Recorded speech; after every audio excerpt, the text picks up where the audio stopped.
የሆነ አንድ ሰውዬ ብቻ መስሏቸው ነው ብዙ ሰዎች። አንድ ሰውዬ ብቻ ያረገዘች ይመስላቸዋል። አስገድዶ ከሚደፍርም ወንድ ያረገዘች ይመስላቸዋል። ኖ በእግዚአብሔር መንፈስ ቅዱስ መለኮታዊ ኪነ ጥበብ አምላክ ሰው ሆነ።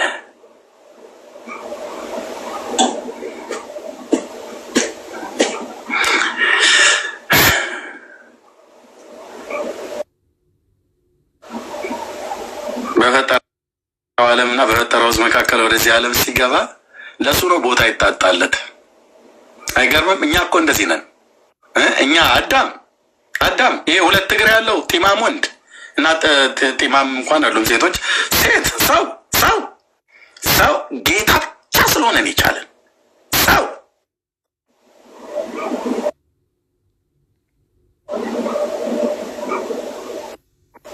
በመፍጠሩ እኮ ተጸጸተ ብሎናል ዘፍጥረት ላይ ሲናገር።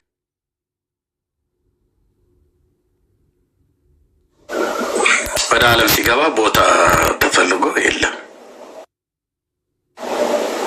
ቦታ እኮ ስለታጣ ነው። ሌላው እኮ ለቆጠር መጥቶ ቤርጎ ቢኖር ቤርጎን እኮ ይዘውታል። የለም ኦክፓር ነው ተይዟል በሙሉ የለም። አይ እዚህኛው የሳሎኑ ላይ እንትና ተኝተዋል። እዛም ጥጋ አካባቢ ላይ እንደው ትንሽ እንደው ጥጋ ለእርጉዝ እንኳን አይራሩ ወንድሞች እናቶቼ። አቤቱ ጌታዬ፣ አቤቱ ጌታዬ፣ አቤቱ ጌታዬ፣ አቤቱ ጌታዬ። ለእርጉዝ እኮ ብድግ ትላለህ። ከተኛበትም ካነጠፍክበትም ዞር ትላለህ። ምንም አይኗ እያቁለጨለጨች ያሌ ለቆጠራ የመጣች የቤተልሔም የኤፍራታ ሴትዮ እዛ የምትኖር ማለት ነው። ሌሎቹ ይታይ ምንም ስፔክት የለም። በቃ ዘጋ ትውለዳ። ታዲያ እኛ ቦታ እኮ ነው እኮ የሚለው አዳም እንደዛ ነው አለ።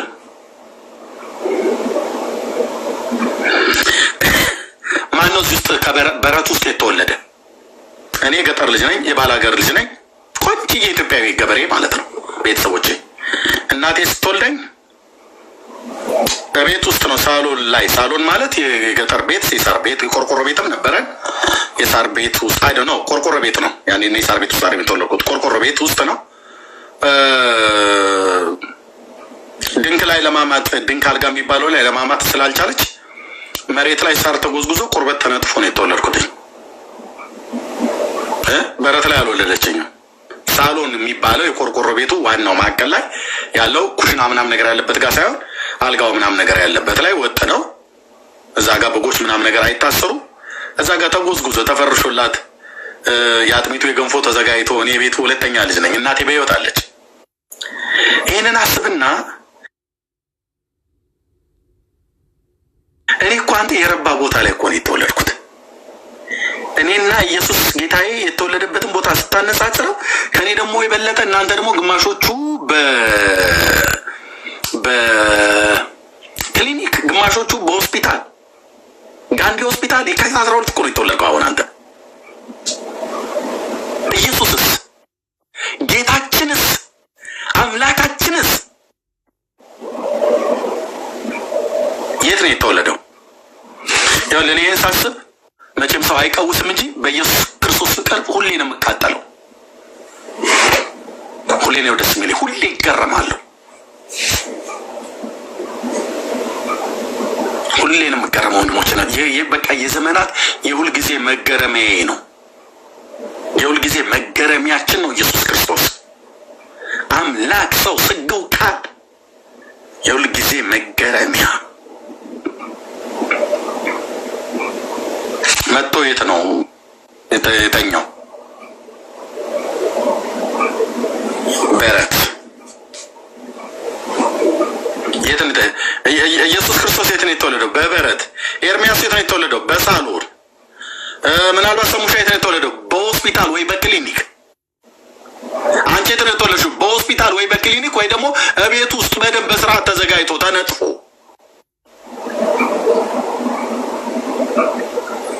እኔና አንተ አንቺ ክብር ባለው ቦታ ላይ ነው የተወለድን።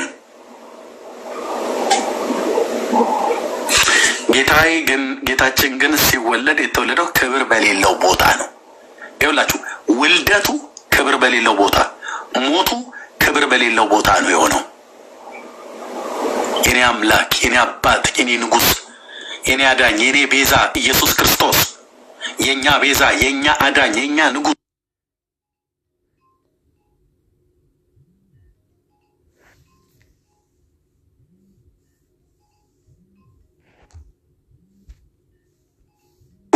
ሁሉ ውልደቱና የውልደቱ ቦታ ነው የሞቱ ቦታ ምን ነው አላመራ አለ። ምን ነው ክብር በሌለው ቦታ ተወልዶ ክብር ባለው ቦታ እንኳን ቢሞት የውርደት ሞት እኮ ነው የሞተው። ብራዘር እየሰማኸኝ ነው? ወንጀለኞች በሚቀጡበት ያለ ጥፋቱ ከወንበዴ ጋር እኮ ተቆጥሮ ነው። እነሱም ወንበዴዎች ናቸው ማን አንተ እየተባለ ማለት ነው። ያንኛ ሁለቱ በግራና በቀኝ ያለው እንትና ነኝ እያለ ከእንጨት ጋር ሲያጠቡ ይሄኛውም ወንበዴ ነው፣ ይሄኛውም ወንበዴ ነው። ይሄስ መካከል ያለው ወንበዴ ነው ተብሎ እኮ ነው። ታውቃለህ? ስለእነና ስለአንተ ማለት ነው። የዘመኔ ቁጥር ይኸውልህ፣ አሁን እስትንፋሴ ከውስጤ ብትወጣ አልጸጸትም አልኩ። ወደ አዳኜ ነው የሚሄደው። የሁልጊዜ መገረሚያ ይሄ ነው። በሌቦች መካከል ሌባና ወንበዴ እኮ ተብሎ ነው የተንጠለጠለው። ግፍን አላደረገም፣ ተንኮልም ባፉ አልተገኘበትም ብሎ መስቀሉ ስር ቁጭ ብሎ የጻፈው ነው የሚመስለው። ኢሳይያስ 53ኛው ምዕራፍ ሲጽፈው መስቀሉ ስር የነበረበት ዘመን የ740 እስከ 760 ዓመት ርቀት አለው በጌታና በኢሳይያው መካከል ማለት ነው። በኢሳይያስ ግን መስቀሉ ስር ቁጭ ብሎ የጻፈ ነው የሚመስለው። በመንፈስ ቅዱስ በትንቢት መነጽር አሻግሮ አይቶ መስቀሉ ስር ቁጭ ብሎ በደንብ እያየ የጻፈ ነው የሚመስለው። ሞቱ በማን መካከል? መቃብሩ እንኳን ከባለጠጎች ጋራ ይላል። ሆኖም ግፍን አላደረገም ነበር፣ ተንኮልም ባፉ አልተገኘበትም። እና ለምን ሞተ? ለምን ይሞታል? ኢሳይያስ ግልጽ አድርገህ ነገረን እንጂ ትንቢቱን እንዳታጎድል ብለህ ብትለው አላጎደለው። ግልጽ አድርጎ ነው የጻፈው። የሞቱ ምክንያት ምንድን ነው? የሞቱ ምክንያት ስለ ሕዝቤ ኃጢአት ተመትቶ ነው ከሕያዋን ምድር የሚወገደው። ምን አልክ? ስለ ሕዝቤ ኃጢአት። አይሁዳውያን እየሰማችሁ ነው? የሽዋሁ አዶን ብለን ስንላችሁ እኮ የእውነት እኮ ነው። ታናክ ላይ ኑና ግጠሙን ብለን ስንል የእውነት ነው። በእነዚሁ ለዓመታት አንድ ሰው እንደሚሞት ይህ ሰው ግን አይደለም። ሰው ብቻ አይደለም። ሰው ብቻ ግን አይደለም፣ አምላክም ነው ብሎ የአዲስ ኪዳን መጽሐፍት ብሉይ ኪዳን ላይ የጻፈ ታላቅ ነቢይ ኢሳይያስ ሰው መሆኑንና ሕፃን ሆኖ መወለዱን ወላጅቱ ድንግል መሆኗን ብቻ አይደለም ትንቢቱን የተናገረው፣ የሚወለደውም ሰው ብቻ ሳይሆን አምላክ ነው፣ ኤልጊቦር ነው ብሎ የጻፈ ማለት ነው። ሻረሻሎም ነው ብሎ የጻፈ ማለት ነው። አቢአድ ነው ብሎ አድምቆ የጻፈ። የትኛው ትውልድ ነው አቢአድ ተብሎ የሚባለው? የዘላለም አባት ማለት እኮ ነው። ማን? ከእስራኤል ነገስታት ከይሁዳ ነገስታት ጥራልኝ እስቲ። ከናባጥ ልጅ ከኢዮርብዓም፣ ከደቡቡም ክፍል ከፈለክ ከሮብዓም ጀምረህ እስከ ሴዴቅያስ ማለት ነው፣ እስከ 586 ቅድመ ልደተ ክርስቶስ። ከዛም በኋላ ብታመጣ በነ ዘሩባቤልም ዘመን ፈልግ አምጣ፣ በርብር እስከ ኢየሱስ ክርስቶስ ዘመን ድረስ ማን ነው ኤልጊቦር ተብሎ የተጠራ? ማን የሰላም አለቃ ሻራሻሎም ተብሎ የተጠራ? ማን ነው አቢአድ ተብሎ የተጠራ? አቢአድ ማን ነው? እግዚአብሔር ጽድቄ ነው ተብሎ የተባለለት ዩድሄ ቫቭሄ ተብሎ የተባለለት ማን ነው? የምኑ ነው የሚናገረው? መለኮትነቱና ኢየሱስ ጌታ ነው፣ አምላክ ነው እኮ ማለት ነው። ተቀባብለው ነቢያት በመንፈስ ቅዱስ እንዲህ ነው የጻፉት።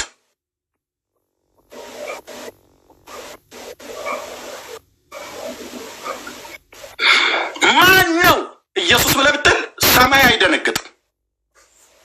መመርመር ትችላለህ፣ መበርበር ትችላለህ።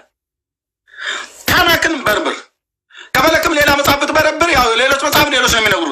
እሱ ግን ጌታ እንደተናገረው ሉቃስ ወንጌል መጽሐፍ ምዕራፍ 24 ቁጥር 44 ላይ በሙሴ ሕግና በነቢያት በመዝሙራት እነዚህ ሶስት የመጽሐፍ ጥቅልሎች ስለ ስለነበሩ ማለት ሶስት የመጽሐፍ ክርታሶች ወይ ደግሞ የመጽሐፍት ግሩፖች የተጠቀለሉበት ጥቅልሉ ስለነበረ ማለት ነው። ቶራ ከቱቪ ምን ነቢይም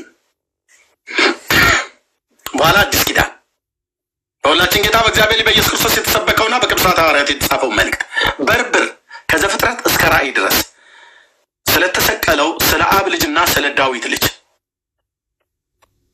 በመለኮቱ የአብ ልጅ ነው፣ በሰውነቱ የዳዊት ልጅ ነው። ኢሳይያስ ምን ሆኖ ነው የሞተው? ስለ ሕዝቤ ኃጢአት ተመቶ ከሕያዋን ምድር ነው የተወገደው። ለሞት ያበቃው ምንድነው? ምንም። እንዴት ምንም ያላደረገን ሰው እንዴት ይገሉታል? አይ ምንም አላደረግም፣ ግፍን አላደረግም፣ ተንኮልም ባፉ አልተገኘበትም። ለሞት የሚያበቃው ነገር ምንም ነገር አላደረግም።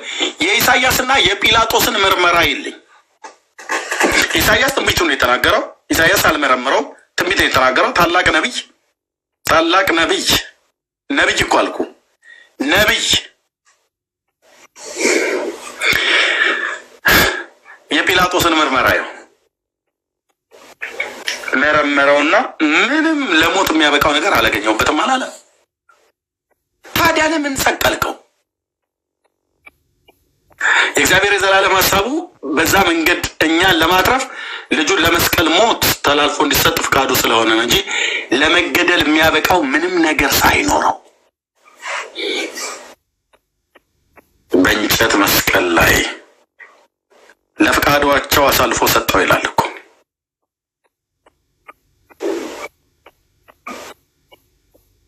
ጽድቅ ላይ እንደዚህ ነው የሚጨከነው። አያው መርምሮት ምንም እንዳላገኘበት አውቆት አይ እንደ ሕጋቸው 40 ግረፉትና ቅጣቱን ተቀብሎ እንትን ይበል ምናምን ኖ ሲሉት ሀሳብ ቀየረ። ለፍቃዳቸው አሳልፎ ሰጠ ይላል። ይታይ ውዳችን ኢየሱስ ክርስቶስ ከኢየሩሳሌም ከተማ እስከ ቀራንዮ ኮረብታ ደፋ ቀና ሲል ሌሊቱን ሁሉ የዱላ መዓት ላዩ ላይ አወርደውበት ምንም ባላደረገው፣ ምንም ባላጠፋው፣ ምንም ባልሰራው ሲቀጠቅጡት አድረው ሰው ነውና እንደ ሰው ደክሟል። የርህራሄ ያጣ አመታት ነው የሚመቱት። በጥፊ ብቻ እንዳይመስልህ፣ በመቃ ብቻ አይደለም የመቱት። እነዛ ጽድቅን የሚናገሩ ከንፈሮች በቦክስ ሁሉ ተመተዋል። ከጥርሱ ጋር እያገናኙ መተውታል፣ አድምተውታል። እነዛ በፍቅር አይኖች የፈጠረውን ፍጥረት የሚመለከቱ እነኛ አይኖች በቡጢ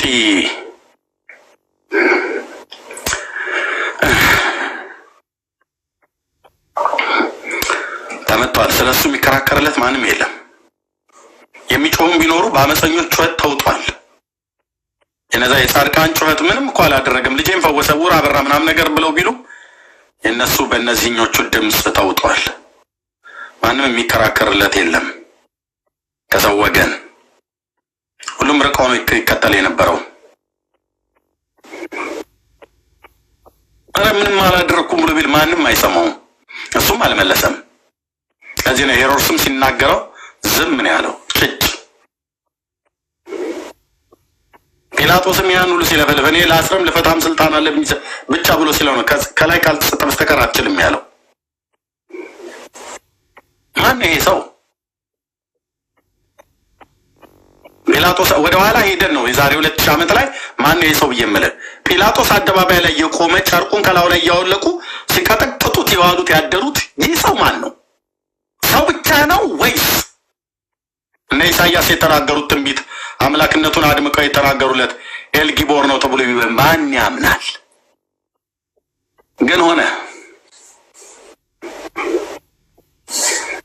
ውልደቱ በበረት ክብር በሌለው ቦታ፣ ሞቱ በመስቀል ላይ በወንበዶች መካከል ክብር በሌለው ቦታ። ለምንድን ይህን ነው ሁሉ የሆነው? ክብር በሌለው ቦታ ተወልዶ ክብር በሌለው ቦታ የሞተው እኔ እናንተን ወደ ክብር ለማምጣት ነው። ለዚህ ነው በዕብራውያን መልእክት መጽሐፍ ምዕራፍ 2 ላይ እግዚአብሔር ቃል ሲናገር ብዙ ልጆችን ወደ ክብር ሲያመጣ የመዳናቸውን ራስ በመከራ ይፈጽም ዘንድ ብሎ የተጻፈው ማለት ነው። ንጉሳችን አምላካችን መድኃኒታችን ኢየሱስ ክርስቶስ የዘላለም ንጉስ የዘላለም አዳኝ ነው። ከባህሪ አባቴ ከአብና ከመንፈስ ቅዱስ ጋር ምስጋናና ስግደት አምልኮ ለገናናው ለስሜ ይሁን፣ ለተፈራውና ለተመሰገነው ለስሜ ይሁን። አባዬ ዘር ትውልዴ ይገዛልሃል። ዕብራውያን 2 ላይ እንደዚህ ይላል። አያው ዕብራውያን 2 ላይ በተለይ ቁጥር 10 ላይ ከቁጥር 5 ጀምሮ ላንብበው። ስለሱ የምንናገርበት የሚመጣውን ዓለም ለመላእክት ያስገዛ አይደለምና ነገር ግን በአንድ ስፍራ ይላል። ያው ዳዊት ላይ ነው ይሄ ቃል ያለው። ታስበው ዘንድ ሰው ምንድነው? ወይስ ትጎበኘው ዘንድ የሰው ልጅ ምንድነው? ጥያቄ ምልክት አለው። ምንድነው የሰው ልጅ ማለት? አንተ፣ አንቺ፣ እኔ ምንድነን? እግዚአብሔር እንዲያስበን እኛ ምንድነን? ማን ነው ኤርሚያሳውን በእግዚአብሔር ለመታሰብ ምን ስላደረኩለት ያስበኛል እኮ? ምን አዋጥቼለት? በበደሌና በኃጢአቴ ሙታን ከፍጥረቴ የቁጣ ልጅ የሆንኩ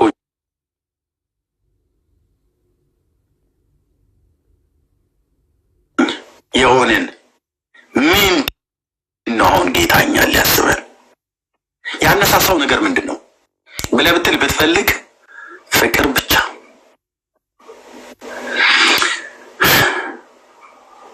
ፍቅር ብቻ። ከመላእክት ይልቅ በጥቂት አሳነስከው፣ የክብርና የምስጋናን ዘውድ ጫንለት፣ በእጆች ስራ ላይ ሾምከው ካለ በኋላ ሁሉን ከእግሮቹ በታች አስገዛለት ብሎ መሰከረ። ከዛስ ሁሉን ከሱ በታች ባስገዛለት ጊዜ ያልተገዛለት ምንም አልተውምና፣ አሁን ግን ሁሉ እንደተገዛለት ገና አናይም። ነገር ግን ይላል በእግዚአብሔር ጸጋ ስለ ሰው ሁሉ ሞትን ይቀምስ ዘንድ በእግዚአብሔር ጸጋ ስለ ሰው ሁሉ ሞትን ይቀምስ ዘንድ ከመላእክት ይልቅ በጥቂት አንሶ የነበረውን ኢየሱስን ከሞት መከራ የተነሳ የክብርና የምስጋናን ዘውድ ተጭኖ እናየዋለን ካለ በኋላ ቀጥሎ የሚናገረውን ቃል ቁጥር 10 ላይ ብዙ ልጆችን ወደ ክብር ሲያመጣ የመዳናቸውንም ራስ በመከራ ይፈጽም ዘንድ ከእርሱ የተነሳ ሁሉ በእርሱና ሁሉ ለሆነ ለእርሱ ተገብቶታል። ምን ብዙ ልጆችን ወደ ክብር ሲያመጣ የመዳናቸውን ራስ በመከራ ይፈጽም ዘንድ። ሎክ ኢየሱስ ለምንድነው ክብር በሌለው ቦታ የተወለደው? ለምንድነው ክብር በሌለው ቦታ በመስቀል ላይ የሞተው? ክብር በሌለው ቦታ ውልደቱ፣ ክብር በሌለው ቦታ ሞቱ ለምን ሆነ? የህይወቱ ጅማሬና ፍጻሜ በሞት ስለሞተ ማለት ነው። በኋላ ከሙታን ተነስቷል። ሞቱና ልደቱ ለምንድነው ክብር በሌለው ቦታ የሆነ? ያን መሆኑ ማንን ወደ ክብር ሊያመጣ ነው? እኔና እናንተን። የመዳናቸውን ብዙ ልጆችን ወደ ክብር ሲያመጣ የመዳናቸውን ራስ በመከራ ይፈጽም ዘንድ።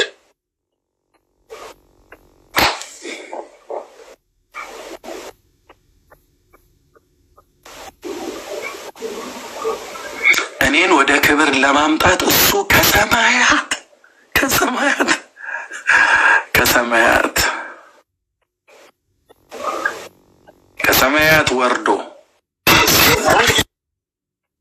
ከሰማያት ወርዶ በበረት ተወልዶ በመስቀል ላይ ሞት በወንበዴዎች መካከል ልደቱ ክብር በሌለው ቦታ፣ ሞቱ ክብር በሌለው ቦታ።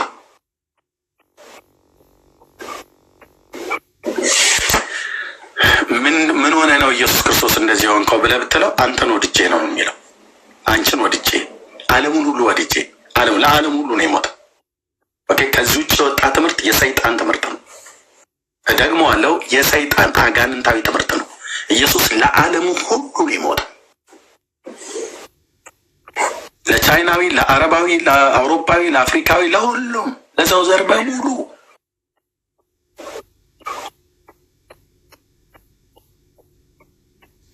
ምን ሆነ ነው ብለን ብንጠይቀው ሳንጠይቀውም ነግሮናል። በቃ ወድጃችሁ